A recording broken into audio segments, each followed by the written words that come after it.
আমি খাচ্ছি এই যে পুঁটি মাছ দিয়ে, আর আমার বর খাচ্ছে এই যে খাসির মাংস। ওই যে পাবদা মাছও তো আছে, পুঁটি মাছ খালি বলছো?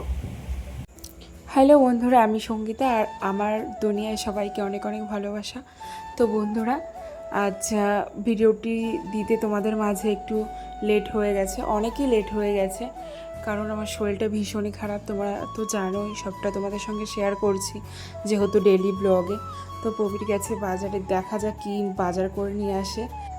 তো প্রবীর বাজার থেকে নিয়ে এসেছিলো বেশ বড় বড় মানে আর কি পুঁটি মাছ নিয়ে এসেছিলো। আর আমি যেহেতু খাসির মাংস খাই না, ওর জন্য খাসির মাংস নিয়ে এসেছিল। বেশি মাংস এখানে ছিল না, প্রায় 500 গ্রাম মতন এখানে খাসির মাংস ছিল। আর ও নিজে নিজেই রান্না করবে বলে নিজে নিজেই আর কি সবটা মশলা আর কি সব কিছু ও রেডি করছিল। এবার তো চলো, আমার রান্না হয়ে গেছে, ওরও রান্না হয়ে গেছে, যেহেতু রাত হয়ে গেছে এখন। তো কী কী রান্না করছি চলো তোমাদের দেখাই। তো এই যে হচ্ছে মানে আর কি খাসির মাংস, ও একদম কষা কষা রান্না করেছে। আর এটাই দই আছে, আর এখানে আছে লেবু আর স্যালাড আছে, আর এখানে আছে হচ্ছে ডালের বড়া, এটা হচ্ছে আমার জন্য। আর এখানে রয়েছে হচ্ছে পুঁটি মাছ ভাজা, আর এটাই রয়েছে অল্প একটু আর কি আমি আমার নিজের জন্য করেছিলাম, একটু মাছের ঝোল করেছিলাম। আর ব্যাস এখানে ভাত বাড়া হয়ে গেছে।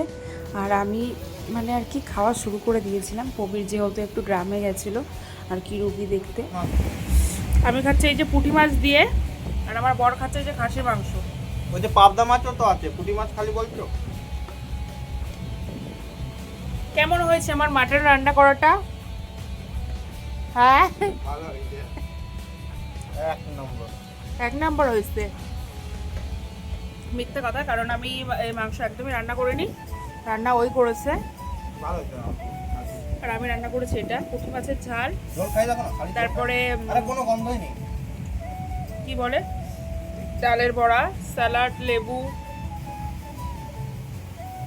তারপরে দই, রুটি, আজকে রাত্রের মেনু। আর এই হচ্ছে মাছের ঝাল। তো বন্ধুরা, আমার প্রায় খাওয়া আর কি শেষ হয়ে গেছে। আর আমার নিজের জন্য যেহেতু আমি রান্নাটা করেছিলাম, এবার তো প্রবীর একটুও খায়নি, ও জাস্ট খালি খেয়েছে হচ্ছে মানে মাংস খেয়েছে আর রুটি খেয়েছে, আর কোনো কিছুই খায়নি। তো লাস্টে দইটা ছিল, আমার যেহেতু খাওয়া হয়ে গেছে, আমি এখন আর কি দইটা খাবো। তো মানে কি বলবো, অনেকটা মানে কেমন ধরনের যে দইটা, কি বলবো, সবাই হয়তো ভাববে যে আমি মানে ন্যাকামো করছি বা কিছু, কিন্তু একদমই নয় বন্ধুরা। মানে আমাদের কলকাতায় দই যেরকম, তার থেকে তো একদমই আলাদা, মানে অনেকটা কেমন টাইপের, আমি বলে বোঝাতে পারবো না। মানে কেমন একটা গন্ধ বেরোচ্ছিলো দইটার মধ্যে দিয়ে, একদমই ভালো না। তো যাই হোক বন্ধুরা, এটা ছিল আজকে আমার রাতের মেনু। আর তারপরে তোমাদের সঙ্গে তো ভিডিও আমি সেরকমভাবে শেয়ার করতে পারছি না, আর এই কারণের জন্য পারছি না কারণ আমার শরীরটা ভীষণ খারাপ, যার জন্য আমি দিনের বেলা কোনো ব্লগ দিতে পারছি না তোমাদের মাঝে। তো সবাই ভালো থেকো, সুস্থ থেকো।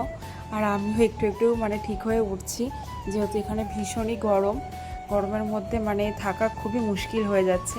ভাবছি যে 2 মাস কবে কাটবে, কারণ আর 2 মাস এখানে আছে, তারপরে তো এখানে থাকবো না। আমার বর আর কি দিল্লিতে আর কি মেডিকেল করবে, ওখানে চলে যাব। তো বন্ধুরা, তোমাদের সঙ্গে কথা বলতে বলতে তো অনেকই রাত হয়ে গেল, এখন ঘুমাতে হবে। সবাইকে গুড নাইট, সবাই ভালো থেকো, দেখা হচ্ছে নেক্সট